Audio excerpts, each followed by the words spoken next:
nose too much and there's black flies. Oh, good afternoon, ladies and gentlemen. My name is Phyllis Italiano, and the name of this show is The Democratic View. And today I have with me such an old friend that we were busy talking when the show started. It's Bob Deluca from the Group for the East End, which, as we were talking, used to be called the Group for the South Fork when it first started. Yep, 1972.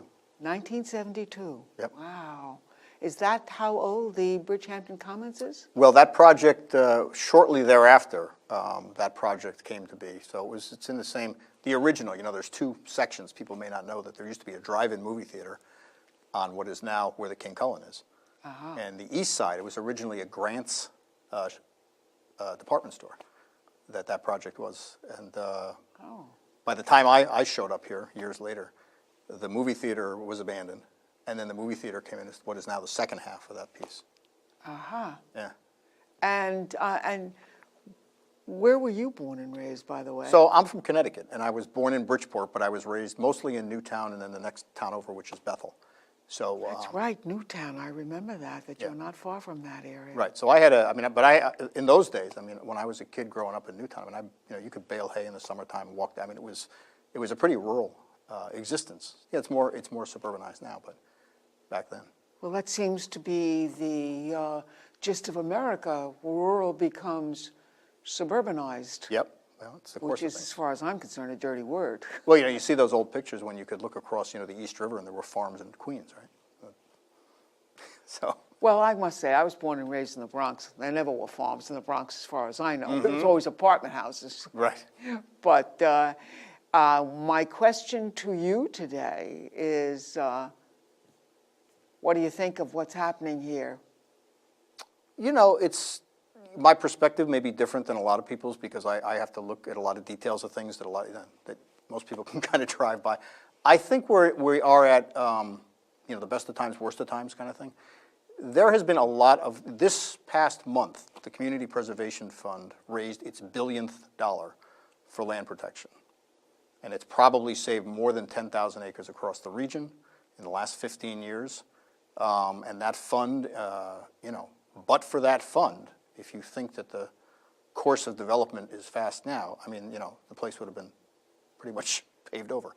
So that's a great thing, and that's because people showed up time and time again and went into the electoral process and said, we want this, save this money. So that's great, right? And they don't have that in a lot of parts of the country. You tell people, I believe that Suffolk County has protected and spent more money on land preservation than 48 states in the Union.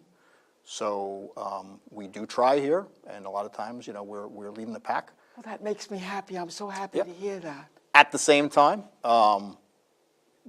supervisor a long time ago, Tony Bullock, once said that it's Long Island and not Wide Island, and as you get toward the end of it, the same amount of pressure that was building its way across the middle of Long Island has now, of course, reached the East End. So the resources have taken a beating. We know now that we have water quality issues associated with too much development over too much time. We have a big footprint, traffic, development, habitat loss. So, and that hasn't gone away. You and I were just talking before the show that the town of Southampton right now has at least two of the largest development projects it's had in the last generation. One, almost 500 acres of pine barrens, the largest privately held piece of pine barrens left in the town. That's coming in. And we talked about the shopping center in Tuckahoe, which is the largest shopping center, to my knowledge, in the last 20 years. In the town, if not all along the corridor here. So it's still coming. It's still happening. There is, for some reason this year, and who knows why, you've seen a number of stories about traffic.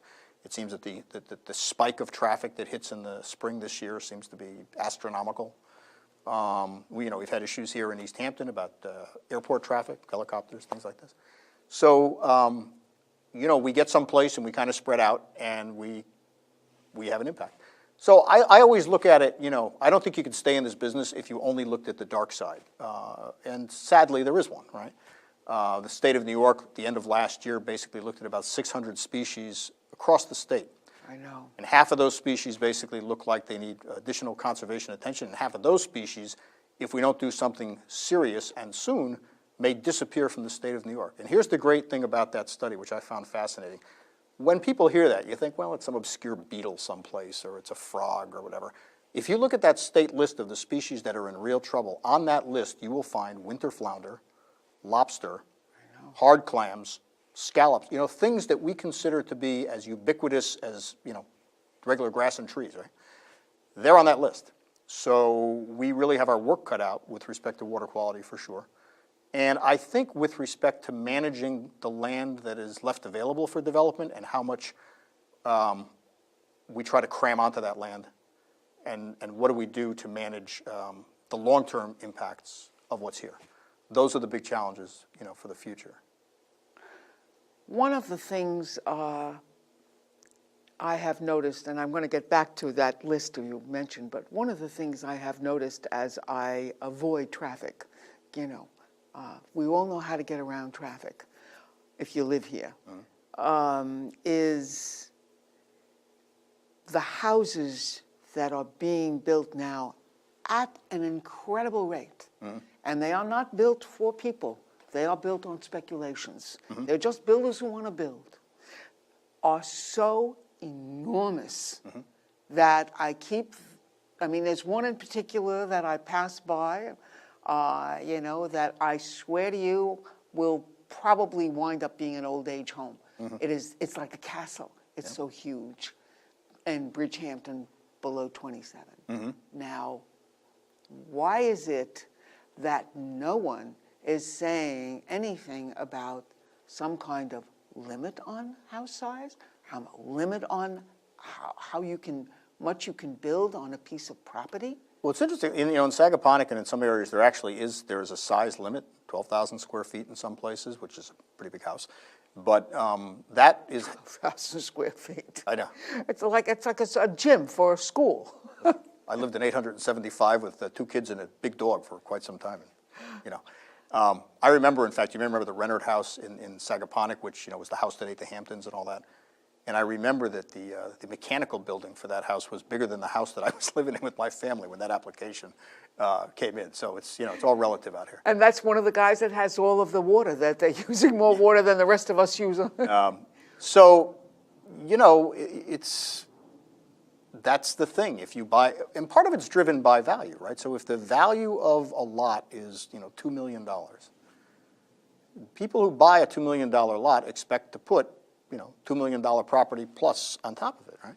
So it is a bit of an arms race where as the value continues to go up and up and up and up, the incentive to put something that's, got comparable value, and then if you sold it, it would be worth more, goes up and up and up. And the region, obviously, because it's a beautiful place, attracts lots of people, not just from this country, but from all around the world. And it's a constant tug of war between maintaining the underlying resources that do attract people here. And our second home industry, as industries go, can be a relatively benign industry in terms of, we're not manufacturing, cyanide or something. That drives a lot of the economy out here. But how do you, and this has been the challenge of our organization and towns, like the town of East Hampton, the town of Southampton, for a long time. How do you balance that against the fundamental limits of what you're sitting on, right? And we're on this sliver of sand out here in the ocean. How much can you really put on top of that sand and still have the place work? And we're probably reaching some of those limits. And the truth of the matter is that they build these houses and then they don't sell for years. I can show you houses right on 3 Mile Harbor, that have been sitting there unsold for maybe 4 years. So I don't understand why these guys continue to go on and why the towns are not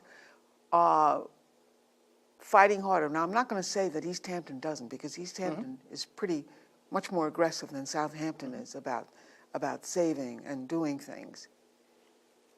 But we have this thing called the sole source aquifer. Every piece of water, this precious thing, which is the new gold in this world. Yep. Every piece of water or drop of water that we drink and wash in and cook with comes from under our feet. And if it's no good, good heavens. Right. what are we going to do? And we now know that the surface water is starting to show its signs of wear and tear as well, right? So if you That's why you're talking about scallops and lobsters and clams. poison the drinking water and you poison the surface waters, you beg the question as to what people are coming out here for. So, there's a couple of ways of looking at it. One of them, which we've always sought at the group to do, which is there's the educational piece, which is the vast majority of people that come out here are often ex-urban migrants and don't have a lot of experience with, I had an argument with a guy on the phone who told me he had a sewer and he couldn't be responsible for this. And I said, listen, I just know you don't have a sewer. He goes, no, I got a sewer. I said, well, how do you know that? He goes, I got a manhole cover right in my front yard. And I said, do you know what's under the manhole cover? He goes, well, it's a sewer. I said, honestly, I promise you, you'll look under that and you will find a septic tank. And he was like, huh. I mean, you didn't know. And it was a very expensive house in a very nice area. People don't know, right? So part of it is just the don't know factor. Don't know, maybe don't care, but most people kind of care. And how many different ways can you find the tiny bit of space that's left in everybody's brain for all the information that you need them to have at the end of the day and get them to know about this issue? That's a huge part. On the policy side, what town leaderships over and over have to try to figure out with what they have, how do they make it work? And leadership comes and goes and things change. So it's funny because in my business, people would think that I spend all of my time, wagging my finger at the people. I get it. I mean, it is a very, very tough job, and it's made tougher every year because there's more and more things to do. And it's not like, these jobs, essentially they were part-time town council jobs 40 years ago, or full-time super, and they still are.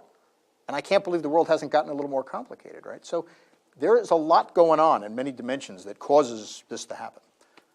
Never mistake lethargy for strategy, right? I mean, things just kind of fall apart around you, picking up this mess and something else happens.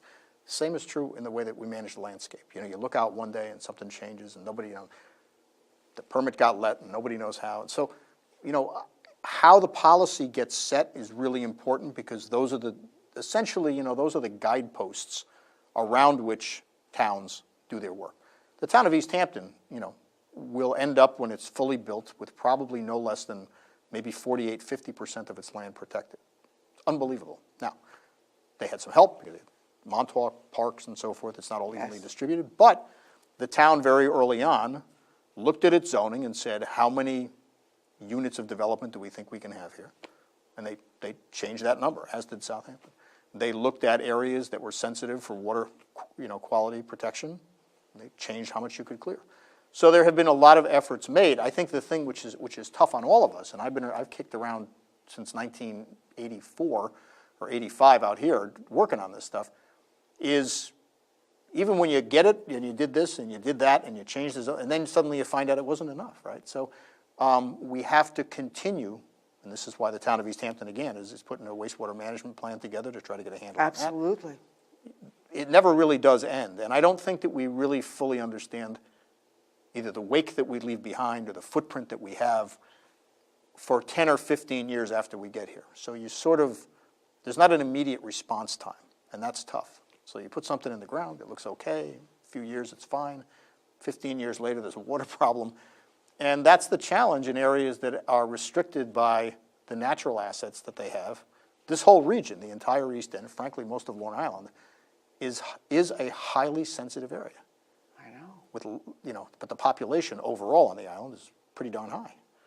So it's a bit of a dance what we're doing here to see how many of us we can actually fit on the sliver of sand for how long. And that's what, in my organization, we try to, take stock of and try to come up with strategies, whether it's the Community Preservation Fund or zoning or engaging when there is a project that comes forward to try to represent those things that can't speak for themselves necessarily. And the many people who also feel like, we do get it. There is a limit in terms of what we can build and how much, and we need to articulate that in front of elected leaders so that they go, okay, we'll do something about that. But it never really ends, and I think eternal vigilance is required in any cause. I think if you ask almost any person that comes out here why they come out here, it's the beauty of the place, right? Despite all the things you have to do to get out here, and the traffic, and it's far, and all this, it's still inherently beautiful. Towns like East Hampton, Riverhead, Southampton Town. There is enough inherent beauty in those communities to still keep people wanting to come here. And there's always the question as to when is there a tipping point? The North Bronx used to be wilderness. You know, Van Cortlandt Park and North, and I know. right, those places were at one time the outback. Well, eventually the pressure got to the point where it fell and it was built on. And, you know, I don't think we're going to see East Hampton turn into the Bronx. But, Oh, God, bite your but- tongue. Not that the Bronx isn't great. I went to Fordham, so, you know, I appreciate the Bronx. But it could change, and it can change more quickly than you think once it gets going, and I think that's where the challenge is, because it does kind of creep up on you. The water quality issue, which is now, you know, we just had our fourth, along with the Long Island Clean Water Partnership conference yesterday about water quality protection on Long Island. And, you know, I'd say it's the last 5, 6 years that the surface water component of all of this has been, you know, put together with the groundwater piece. That's pretty new science, a lot of it. And now we need to react to that in terms of policy. What do we do? How do we go about figuring out a future where we're going to have winter flounder again, or we can have clams and scallops? That's not going to happen by itself, apparently. And so we're going to need a plan, and we're going to need to figure out how to do it and how to pay for it. And that's going to be the next 15 to 20 years of, you know, now that we're all here, what do we do? And the beginning part of my career was we were building the place out, and how did we try to manage it in the best way that we could. But, you know, it's triple the density than when I first started working here, I'm sure. And now you have to look at all of those chronic ailments that come along with long-term development in a place like this. You know, I always like to quote Lee Koppelman, who was a planner for Suffolk County, who said if he had to do it all over again, he would have bought up every available acre. God, I wish he had. Yeah. You know, I mean, it's it really. I don't. What amazes me is that people can be so short-sighted and cannot understand that the thing that they are selling could disappear.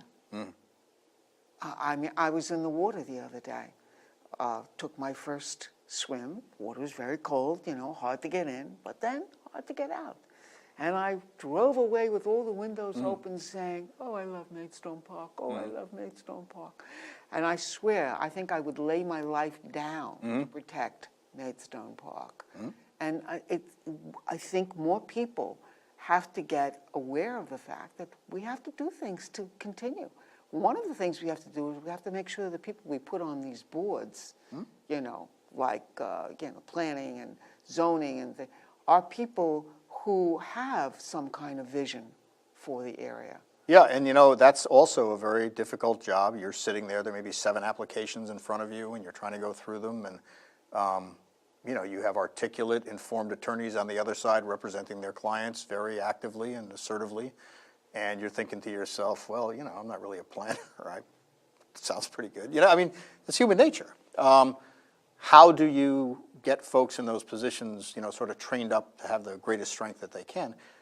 Those boards, in a sense, are the gatekeepers of all of the laws that we pass. So whether it's a subdivision, site plan, zoning, there's, you know, the wiggle room is determined by the folks on those boards. And again, a lot of people don't want to serve on those boards. A lot of people don't go to those boards and pay attention. A lot of people don't give input to those boards. So you have to constantly try also to have an engaged public, because that, you know, my experience over the many years is that whatever the outcome, whether it supports something I believe in or doesn't, when you have a legitimate group, a constituency that comes in that cares about the issue one way or the other, and they articulate that, and there's a fair interchange, I think a community does its best. There may still be problems and everything else, but so long as that's going on, so long as that discourse is happening on many projects, and there are communities where it doesn't happen, and I think those communities suffer far worse, so long as your letters to the editor page is filled with people's opinions, and so long as your town board meetings are filled with people out the door that want to have and tell the town board something, you're always going to have a better government, because the people that you elect to serve are getting, you know, real-time input from the people that live there. If you don't, you know, our belief is if you don't engage that process, you don't get as much right to complain about it afterwards. right? People drive, oh, how did that happen? How did that thing get in? You know, now they may have 15 different ways that you could have gotten involved. Now, if you didn't know, you didn't know. But if you know, and if you think somebody else is going to go and do it, and you could sort of hang out and not do it, it won't happen. You really do need to go, and you don't have to be an expert in anything except what you believe, and let the elected officials know what you believe. We know from just looking at, best example is, if you look at voters and how they perform, you know, this region, over and over again, has essentially said, you know what, I will pay more to protect land and to protect water and to put the money back that some government may have taken surreptitiously. We want that money back, you know, over and over again. What does that tell you? That's not me getting 25 people. Those are the people who were voting and going into that booth and telling, and, you know, saying 65% of us, I mean, the numbers are very large most of the time. That's not only helpful for the particular thing that they're voting on, but I think that should be helpful for the people who are in charge to say, okay, if that's what people are willing to go in and vote for, and again, the Community Preservation Fund is a good example. Not only have people voted for it, they voted to extend it, they voted to keep it going, you know, and there may be voting now to add additional time so that we can have water protection money. Yes. And I think those are very, very good ways for people to engage. You know, not everybody can go to every zoning board meeting, nor should they. But you have to get into this a little bit to get something out of the people that are in charge, because you cannot just say everything that they did was wrong and you didn't like it if you never made the effort to try to tell them how to do it better or tell them what you think. So that's one thing I've loved about this region ever since I've been here, and any of the towns that you go to on the East End. There is very lively, I mean, sometimes it's, you know, great theater, but there's a lot of lively discourse, you know, and it's not boring. So, you know, that's good. I mean, I went to the hearings on the airport, you know, rules, the restrictions. Fantastic how many people came out, whatever side they were on. You know what, they came out, a lot of people were extremely articulate, both sides of the issue. I think the town board felt that it heard from people in a big way. People from the North Fork, and it's funny because, you know, we work on both forks, right? So, Yeah, right. and I said at that hearing, and it's absolutely true, that if I get one call more than any other call, the helicopter thing, this, you know, this time of year shortly thereafter, from both forks, is what the phone rings about. It really does. And, you know, like I might think it would be wetlands or this or that, and people will often say if there's a project near them or there's something they know what's going on, absolutely. But that particular issue has been extremely painful for people. And, you know, people will debate whether the town did it the right way or what they should have done, and there's, you know, good luck to all of them. But I think as an issue, as a real issue, no doubt in my mind, that was a very, very big issue for people. And this town board, you know, and a lot of, you know, it's you know, it's easy to duck these things too. This town board, whether you like them or don't like them, did something.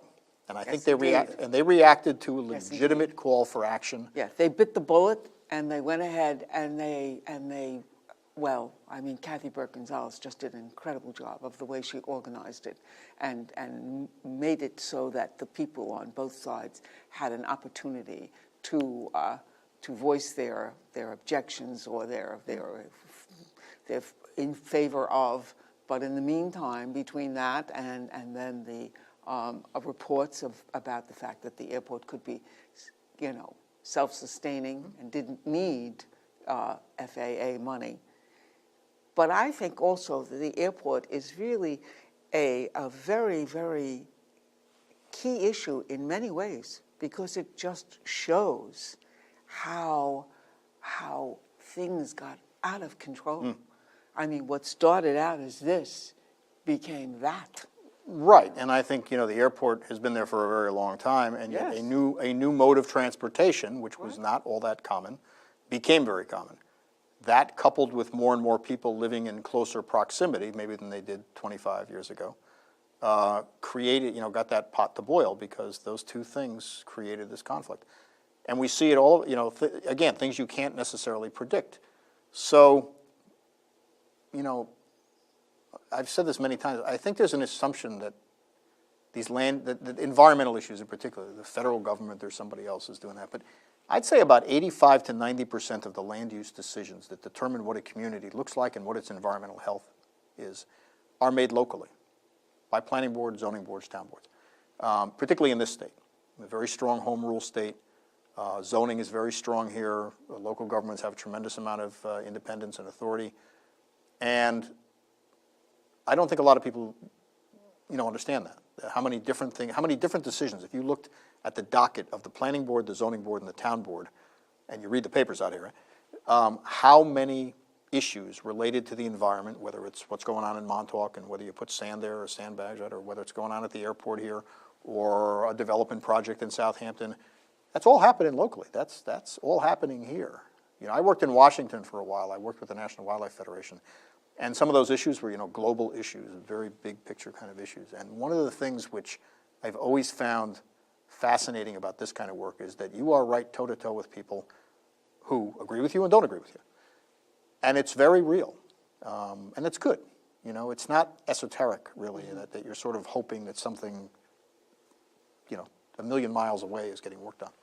So when you engage here, you really engage right up front with people. So that's what we have to say to people. You have to engage more. So if you don't want to see that great big supermarket on County Road 39, we all have to tell the people in Southampton, no, because you know what? We just don't need it, number one. And that road is just so heavily traveled already.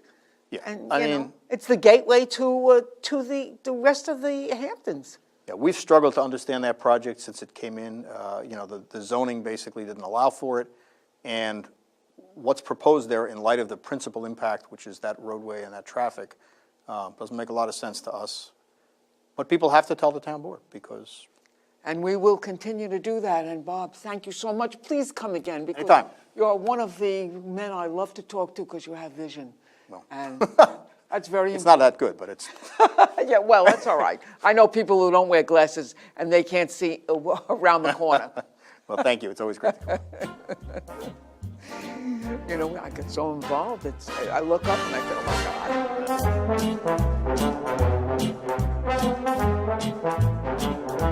my God.